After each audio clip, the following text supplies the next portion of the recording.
Hi, folks. You're with Tacitus today, your pushback channel. And this essay, I'd like to look at how the globalists can manufacture and create activists and influencers wherever they need them. They're very good at this. Don't sell them short. They're very good at this. They can pull an activist, influencer, propagandist just out of their ass whenever they want to. They're good at it, and they've got a very set formula as to how they do it. So I'll just look at a sort of a couple of examples here to illustrate the point. Now, there's one in Australia. They have to be built around a certain victim narrative. That's one of the key aspects of it. So things like violence against women, sexual abuse of children, climate change, white supremacy, racism, all these. So they had to be built around some sort of victim group or victim identification on the totem pole. So now, whether they're genuinely involved with it, know anything about it, or suffered from it, look, nothing to do with it. Okay, they're a manufactured talking head who will be used as an influencer, fully supported by the media and much of the body politic. So no one's going to really call them out if they're Rachel Dolezal or something like that. They're just going to be able to go out there and spread the most terrible propaganda and receive all sorts of awards. Now, there's a couple of women in Australia. They seem to like using women in this way here in Australia, at least, and I'm sure elsewhere. Greta Thunberg, for goodness sakes. But so it's alleged that this woman suddenly appeared out of nowhere and was given a national award as being a very important and honoured Australian. Now, she was in her early 20s at the time, and it was hard to determine what she'd achieved to get this, what used to be a very honourable and meritorious and worthy award. Now it's anyone who's a black lesbian is entitled to one now, but there was a time when it actually meant something. But so I had to actually look up about this young woman and say, well, why has this young woman got an award? Now, it's alleged in her background. Straight away, the first thing you land on is she was sexually abused by an adult who was more than double her age when she was 17. So this was a continued sexual abuse. It was not child rape or pedophilia and anything like that, because she was 17, the legal age. It seems, reading between the lines, that it was consensual, but she decided later that it was somehow exploitative, and that she later regrets it and then wants to call it abuse sometime down the track. I don't think that any person was ever charged with a crime, and it was in part of Australia where the government is zealously looking for scalps. And the guy was a straight white male, so they would have been salivating to drag him into court and throw him in the slammer. So the case must have been very weak, because, as I say, they're very keen and zealous there, and yet they didn't bother with it, suggesting that there wasn't enough to make a case. Now, they could have found a sympathetic judge and dragged the guy in anyway, and probably got the guy a year inside, something like that. But they decided even that wasn't worth it. So there must be some other thing playing in the background there. But at the same time as this was going on, she also claims that she was suffering, as I understand it, severe depression, and was physically very ill, so ill and so weak she could barely make it around the block or around the house, and so on. Her bodily functions, or some of them, if not many of them, had shut down. That's how ill she was. Yet at the same time, we're led to believe she's conducting a very physical relationship with this older man, an intimate relationship. So how somebody that ill, mentally and physically, could have even done this, given that she couldn't walk around the block, is quite beyond me. But maybe it happened. I don't know. You'd think that if she was that ill, you've got to wonder what sort of person would want to engage in intimate relationships with somebody who's clearly that ill that they could barely stand up. But hey, So that was the now it looks a bit suspect. It just seems to ring untrue when you just look at it. And, I'm not sure I buy this.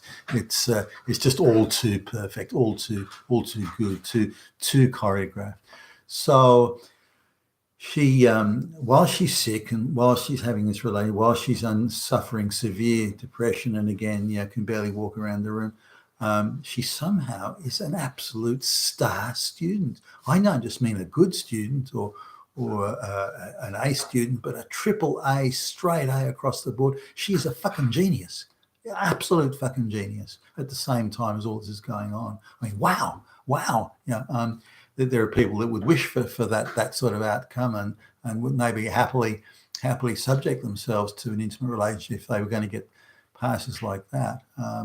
So she's been horribly abused by a wicked straight white male, but is also a girl genius. So anyway, then she goes overseas, gets a double degree at a very prestigious college that happens to be one of the nicest, most picturesque places in the world, and it's quite an expensive place to live. But somehow she goes to this place, gets together with some local guy, and generously helps him spend his money. That doesn't work out. That sort of falls to pieces. Then comes back to Australia, and she's, I don't know, 23, 24 now, and suddenly somebody decides that this heroic girl who's overcome this evil, wicked white male, depredations, and she's get this sexually abused, innocent young little girl sexually abused, and she's overcome it and turned into a fucking genius. College degrees, triple A grade, passes out of high school and graduation of college. I mean, gee whiz. Again, people would kill for that sort of outcome. And on top of that, she suddenly recovers all her health and all her mental health as well. And then she's posing for fashion magazines in all sorts of sexy clothing. So, I mean, what an outcome. So it doesn't sort of ring true in my view. And then on top of that is given a very again a very prestigious award, and you what for what? What were you being awarded for? Now I've looked at a few interviews that she's had. She's lionized by the leftist globalist controlled media. She's a hero. She's a heroine. She's so tough. She's one tough chick. She's a genius. She's what a role model for all you girls. You're if you probably don't know you're being sexually abused by a wicked straight white male. So, but hey, you just go out there and you tell somebody, and let's get all these bums put in prison. So anyway, that's the that's the play on that one. But I've seen some of the interviews that she's given.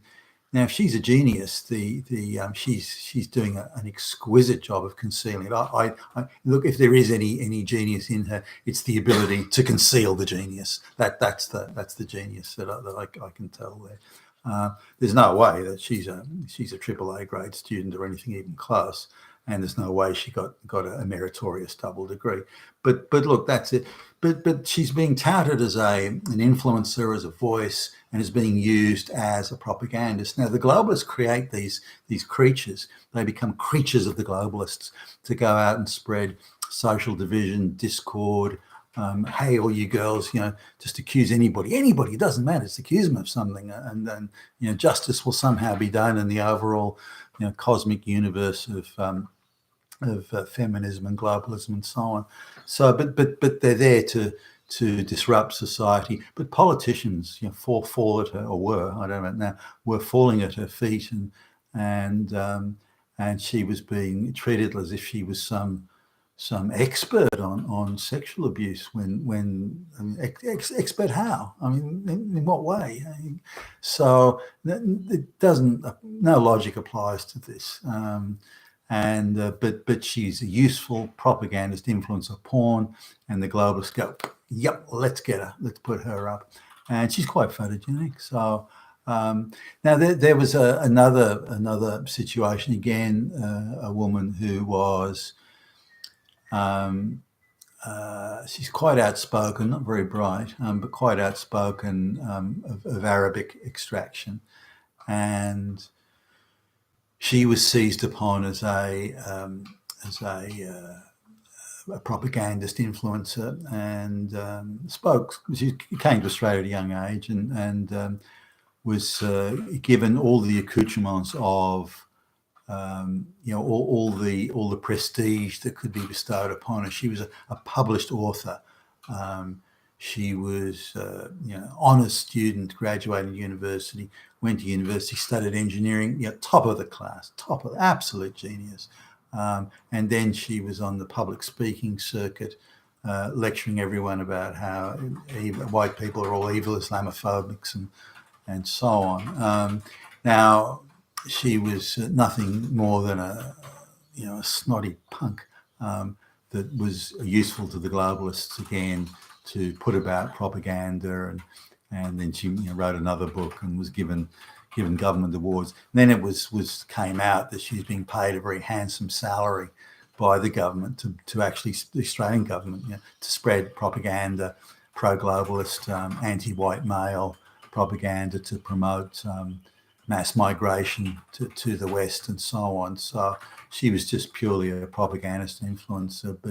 But again, listening to her in interviews and her ability to reason and apply logical sequences, no fucking way she did any good in high school, and no way at all she got an advanced degree in engineering. But there's another one. Now I could go on here, but the globalists are very good at using the high school and college system, and then putting these people through NGOs and into various NGO activities around the world, and then putting them into as advisors into the body politic. So you'll see this, and you'll go into some politicians' offices and find they've got this all these advisors, and they're being paid by the NGOs to advise, allegedly advise. Don't actually give any advice. Most of them are too stupid to advise on anything. But they're going in with the politicians. They're allegedly as advisors, but all advisors on the globalist issues: mass migration, wicked, evil white men. How the law has to be changed. Why do you need evidence? Evidence is racist, and so on. So they're all the and they're given column inches in the papers. They're given unusual amounts of airtime, and some of them being paid very well. Just one example I gave a few days ago as a student organizer and agitator in one of Australia's universities. It's a 3-day a week gig.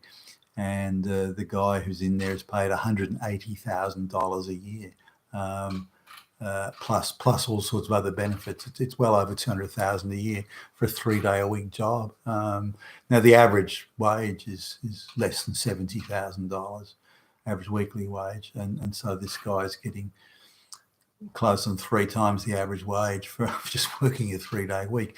But he's useful to the globalists, and the globalists pay a lot of money to people who are useful influences in the name of the globalist cause.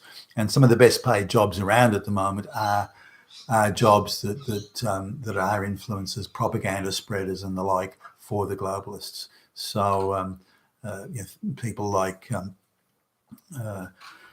equity and diversity officers at universities, equity and diversity officers working in the public service and for politicians. These people are paid well above the average wage.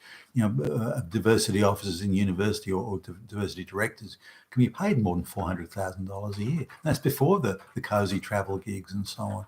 An equity and diversity advisor to one of the state governors in Australia is paid $250,000 a year, and that's for a blue-haired, low IQ lesbian, for goodness sake. So these are the sort of things that are going on, and these are the sort of influences that are being created. But they always bestow on them an unusual amount of prestige-giving accoutrements, such as published author and so on. So whenever you see that type of thing, look into the background of the people, do a little bit of digging, and you'll find they're all fake. They're all fucking fakes. You've been with Tassus today, your Pushback channel, and thank you for listening.